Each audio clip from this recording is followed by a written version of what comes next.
Hello, I'm Somi Arian. I'm a tech philosopher and the founder of Impeak. My guest on today's podcast is Alex Salnikov, Chief Strategy Officer and co-founder of Rarible NFT Marketplace. Rarible is now empowering creators to have their own marketplace with complete control over their sales, royalty, and branding. What's even more exciting is that right now this feature is free, as Rarible has just released it. This conversation also gave us a chance to dive deeper into the whole debate around Web3 business models, which I think many of you will appreciate.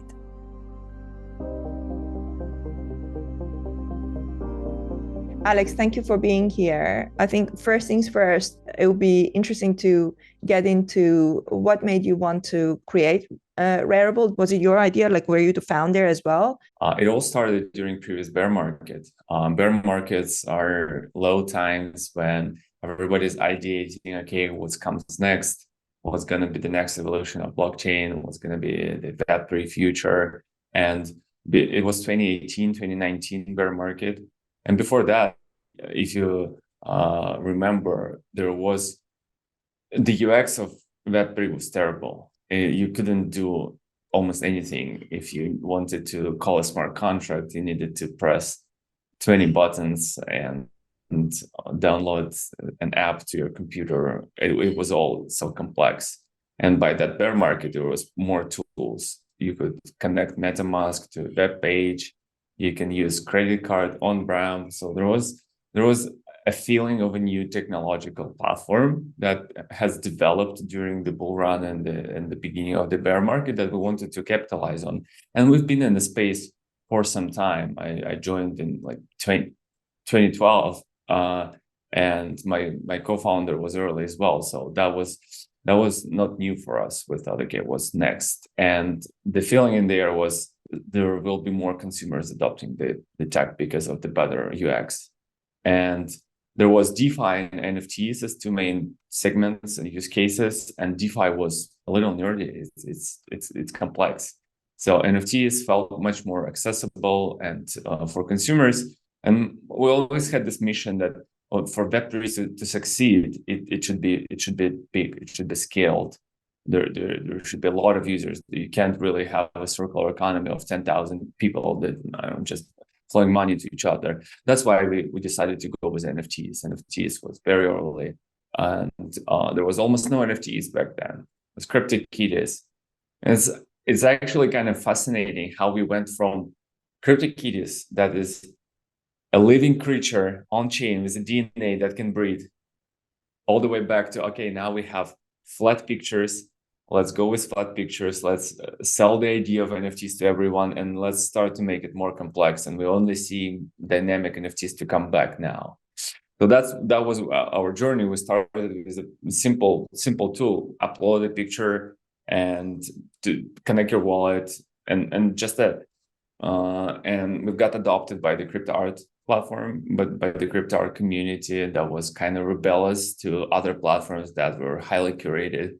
And we've been open-ended day zero. That's how it all started. And it evolved into more of an infrastructure product. So at some point, we thought, okay, the NFTs, keeping in mind this mission of we want Web3 to scale. Crypto art allows it to scale to some extent, but there will be just potential of NFTs so much bigger. There is many new use cases. The main names: social, PFP, passes, music, and all that requires different UX. You can't have it all on the same platform. Or you can, and you will need to find something fairly generalistic. But for these use cases to be thriving, they need different UX. And that's why we decided to be an infrastructure company that will allow other companies to power the next generation of UX. And that's how we ended up with kind of Shopify model, when you can use the no-code tool to create your own marketplace to really target some specific use case, and over time evolve and target it with a better UX than just generalist. So tell me more about the community marketplaces. What are some of the reasons why people might want to have that? And is it something that's kind of white labeled, or is it a Rarible branding? Fully white labeled. You can put it to your custom domain, Web2 domain, not yet Web3 domains, and any custom branding, and there will be just a little thing in the bottom that is built on Rarible protocol. Fully white label. And I think the benefits is mainly control over the user flow and revenue flow that you get. Many communities feel independent position when they spend a lot of resources to build their community, to create a drop on their website, to have 20,000 people, 200,000 people on their Discord, and then to send them all away and say, okay, now go trade to this big marketplace. You're like sending your users away from your community. And we felt that there is a big opportunity to have everything on your platform without leaving. You can trade even on these marketplaces through the same white label product because it's aggregating. It's aggregating OpenSea, LuxRare, X2A to orders. So you're not losing any supply, any liquidity, but you keep everything under one umbrella, under one unbranded custom community home. So when you say it's about control, how does that exactly work? Because when you think of blockchain, obviously it's decentralized, right? And it's you can't really control where people go. So does this mean that people can still use something like OpenSea or Blur or whatever to buy those tokens, or do you kind of like cut out those marketplaces and say you can only buy it on ours? Yeah, I get it. Control is the wrong word in Web3. You can't really use it. Forbidden. No, of course, everybody can trade and OpenSea. The items are in the user's hands, and the control over the user flow is mostly what I mean. You can direct the user flow better. You can have a drop, you can collect emails, you can create a secondary on your own domain name, and then follow up everybody. Okay, here's a new drop, and here's the update, and everything is still open. The items are in the user's hands. They are free to go to any other marketplace to trade, and it creates a home as a one more possibility that unites all of these experiences rather than I don't know, keep them separate. And it gives the creator the ability to enforce royalties on their own custom domain, and to say, okay, if you want to support creator, if you want to like contribute to community, trade here where it's the true community home that contributes to creator, helps the project to grow, rather than okay, go anywhere else. And it's mostly for traders that don't want to pay, they want to flip for 5-10% profit.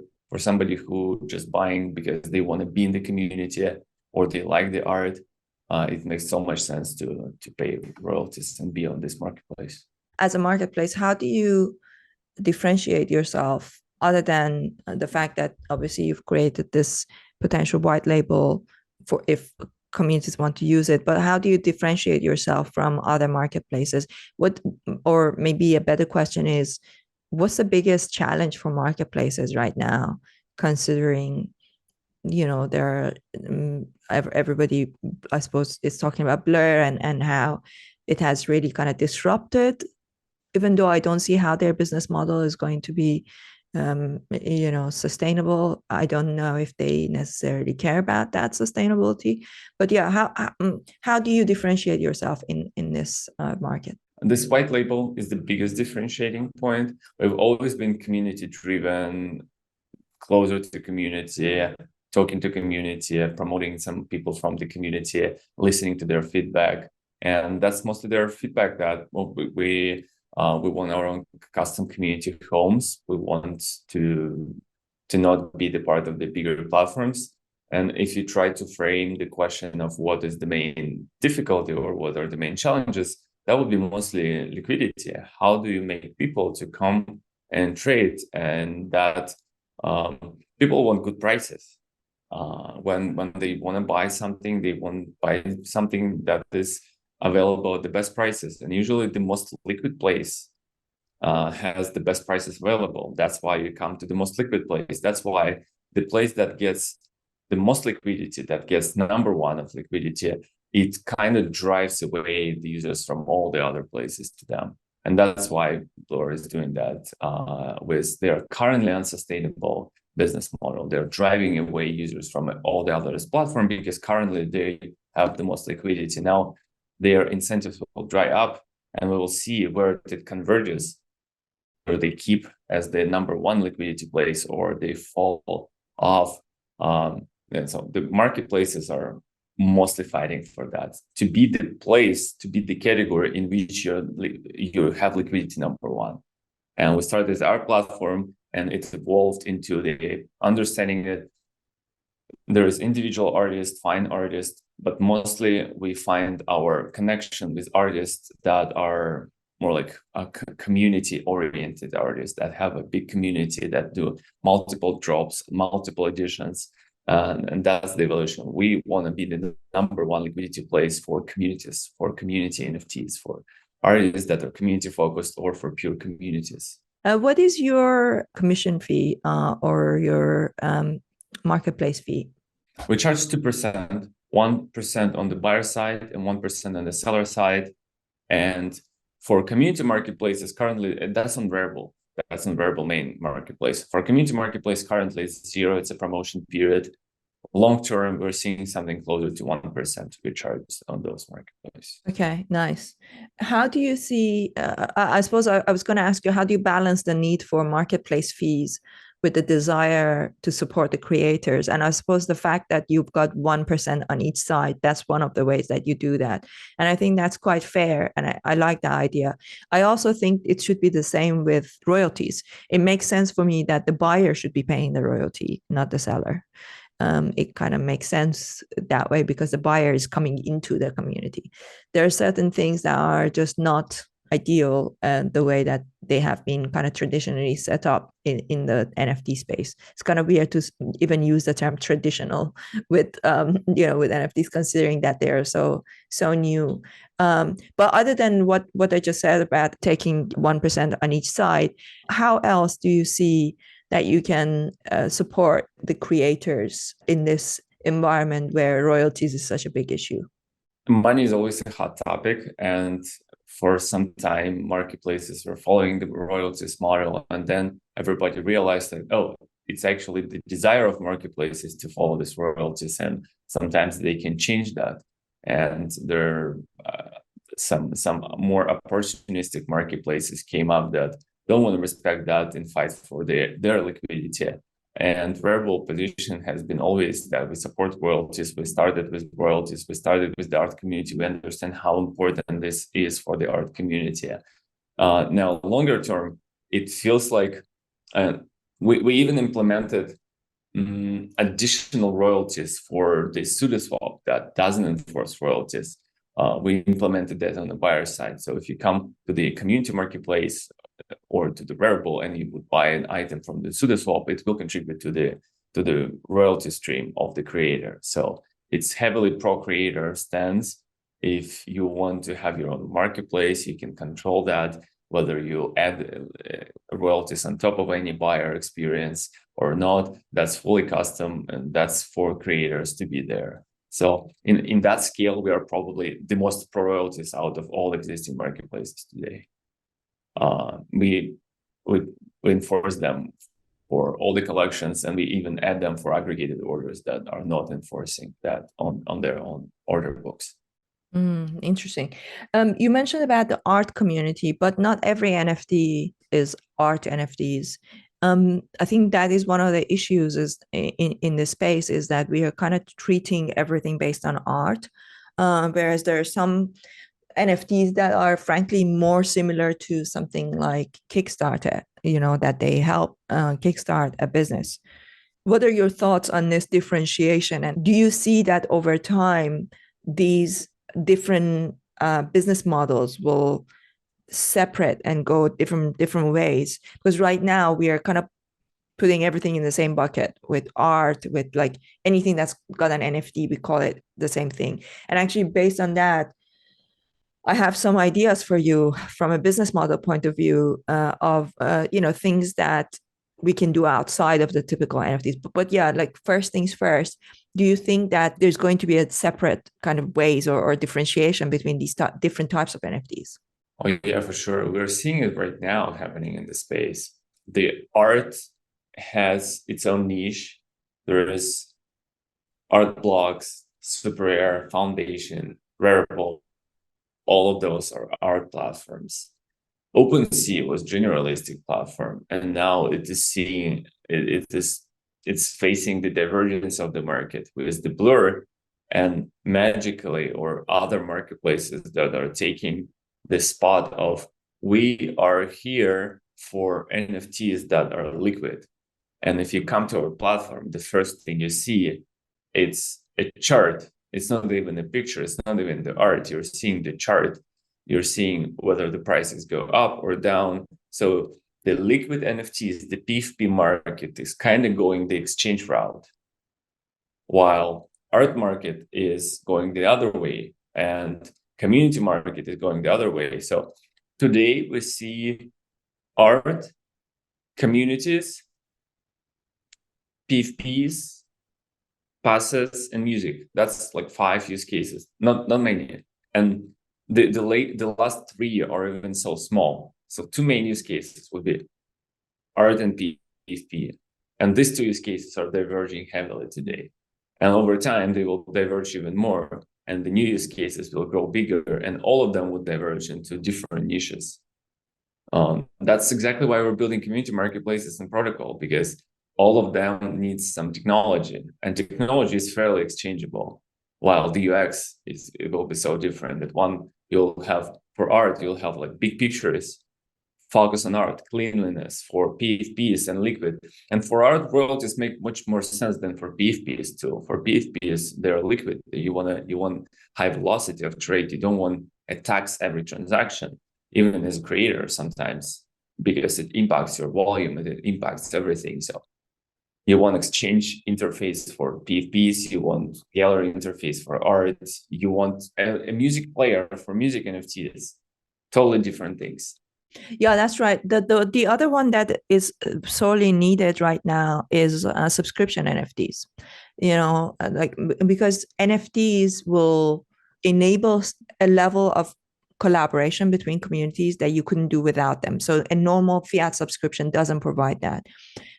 And that's what I wanted to discuss with you. I'm so surprised that no marketplace has really taken it on themselves to take the lead in that space, because everybody needs it.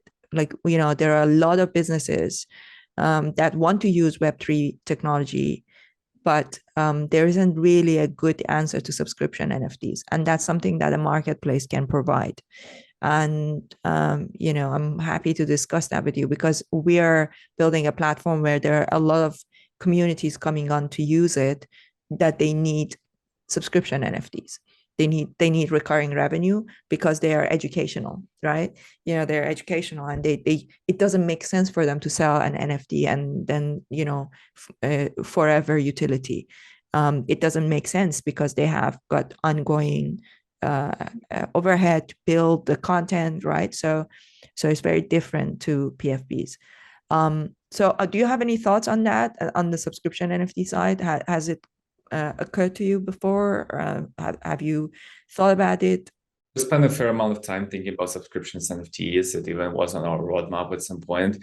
And I think the result of that is that we're not there yet in terms of technology. This average cost of subscription is like $5. The average cost of a Ethereum transaction is $3 to $5. And it doesn't make sense to charge $5 and pay $5 as a transaction fee. And you need to do that every month, and you need to trigger that automatically. So that's what causing the issues.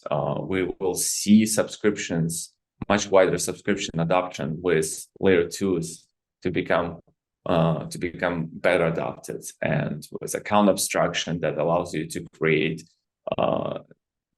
transactions without the end user doing something. You can You can just allow someone to spend your money from the smart contract wallet, and then it will spend it recurringly over time. This automation, it's not that simple in the current form of the blockchain as well, because with the current way of account structure, every action should be initiated by the end user.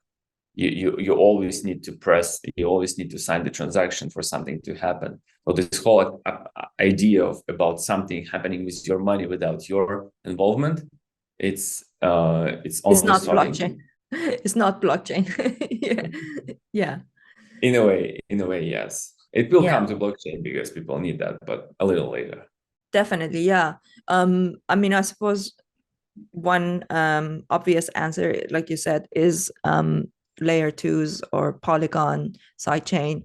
It's definitely something that is definitely needed. Let's talk a little bit about intellectual property. Is there anything specific that you guys are doing to prevent fraud or other forms of misconduct on the platform to protect creators' intellectual property? That was always a fine dance for us, because we came out with this thesis that we will not be curated platform that restricts people from using that. And whenever you have ability to do anything, people would start to try to do something malicious. There was always be a subset of people that try to do that. So we implemented several steps. Main of them is we take an approach when everything is allowed. You can create any NFTs, but what happens then? Then we have a special discovery process, and we implemented the verified check marks for people to verify their identity. They can make sure that this account is their account, and on top of that, we then elevate people that are verified on top of other that are not verified. And we have an extensive post-moderation program. You can report something, the support team will take care of that. The trust and safety team would take care of that. They would check what's going on. If that's malicious, there is DMCA request for brand. If you found an IP infringement, it's pretty much the same approach social networks taken. Everything is allowed, but there is thousands of Rihanna Instagram accounts that are fake. But what are the chances that you're going to find them when the main Rihanna has millions of followers and gets elevated everywhere on the platform? And in case something is elevated, you can always file a report that, okay, this is wrong. Please take care of that. And because it's blockchain, we can't take care of that on chain. So we merely delist it from the front end. So when you look at the NFT space right now, over the coming weeks and months, what are some of the challenges that you see is facing us just in the immediate future? What are some of the biggest concerns that you have that maybe keep you awake at night? It's an interesting question. I feel like NFTs sort of going through a little bit of an identity crisis. There was 2020, 2021 when the thesis was, okay, we can do everything with NFTs. Everything can be an NFT. The ticket can be an NFT. Subscription can be an NFT, and everything can be an NFT. And then the reality came with the fact that not many use cases actually make sense today with the current technology, with the current marketplaces, with the current everything.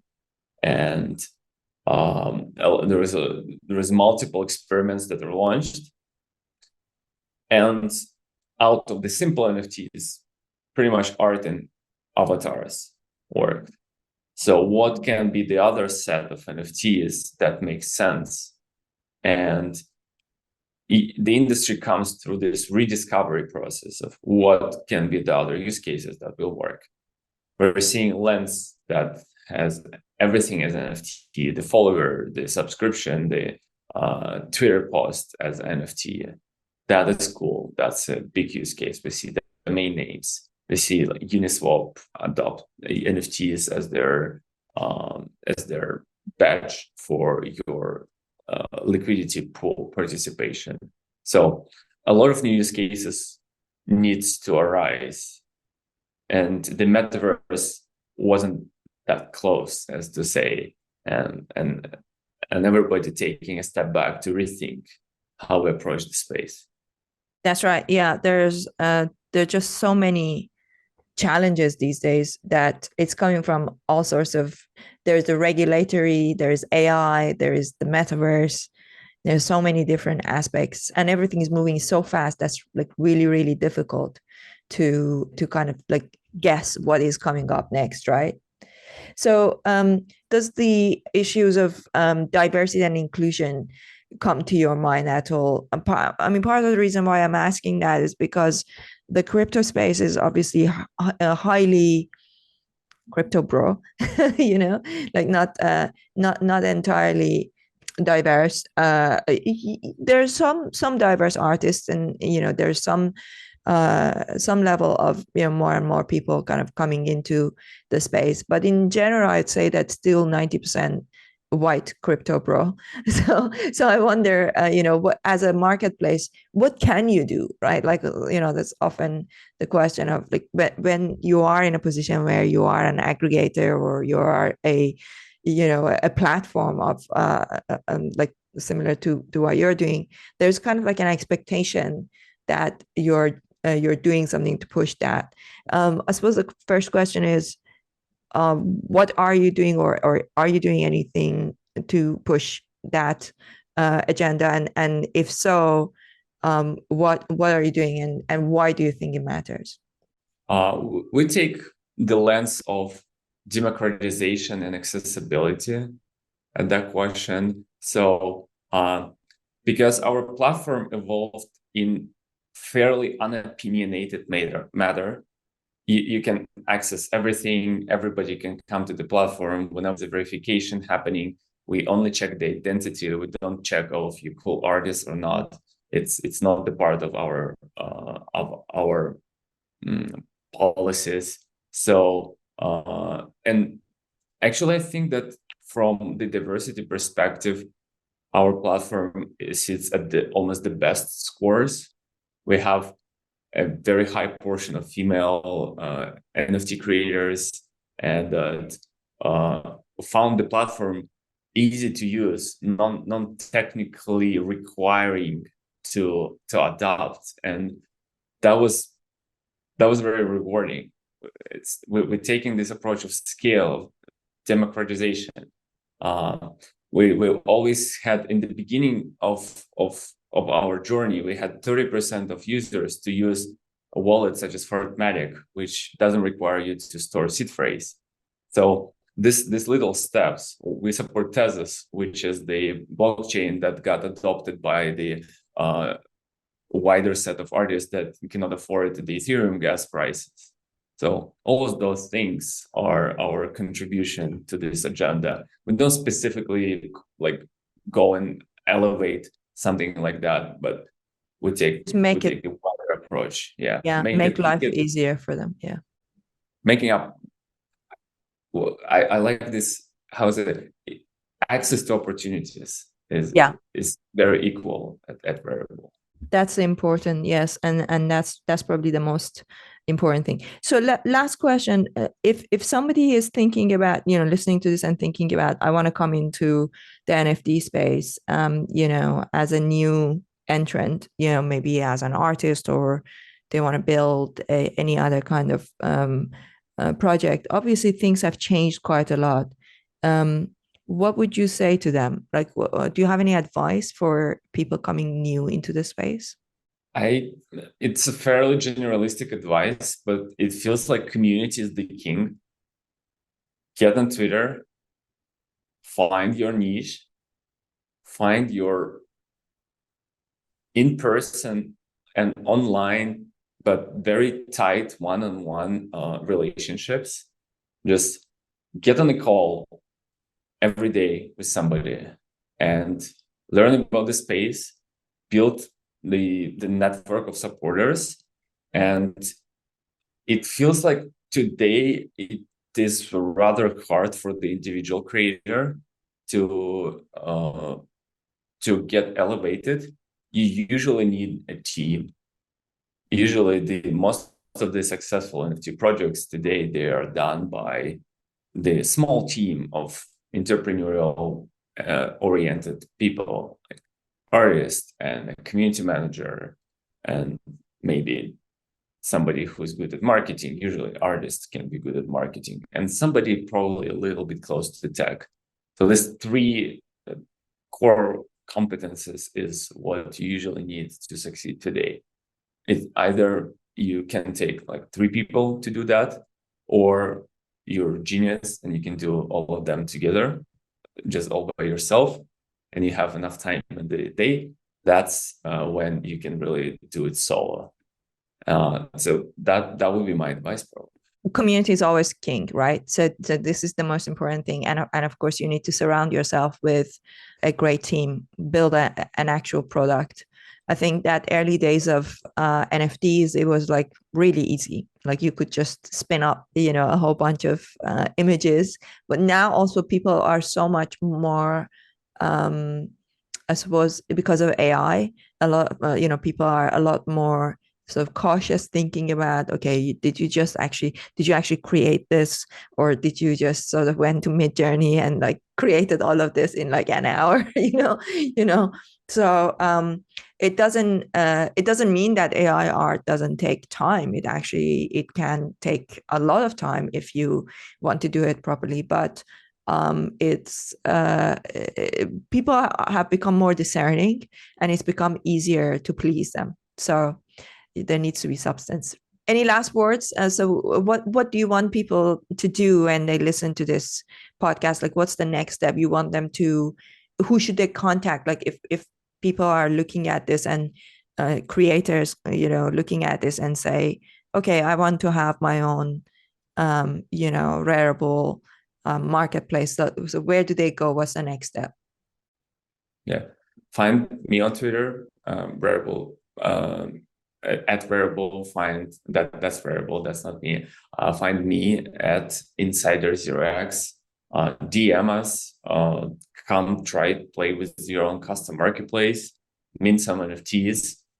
It's really, as I said, the industry goes through the rediscovery phase. So innovation is what you want to do now. You want to come up with some crazy idea about how to change everything, how to put everything from the like grounds up and reshape everything. There is a lot of opportunities. We're very early in the market. There's only 2 use cases been discovered. Discover more.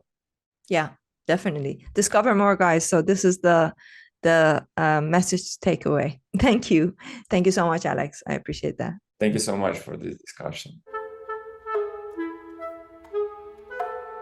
I hope you enjoyed this conversation with Alex Salnikov of Rarible. If you enjoyed this podcast, be sure to subscribe to it on Apple, Spotify, or any other one of your favorite podcast channels. And don't forget to give it a 5-star rating and write a review. The full interviews are also available on my YouTube channel, The Somi Arian Show.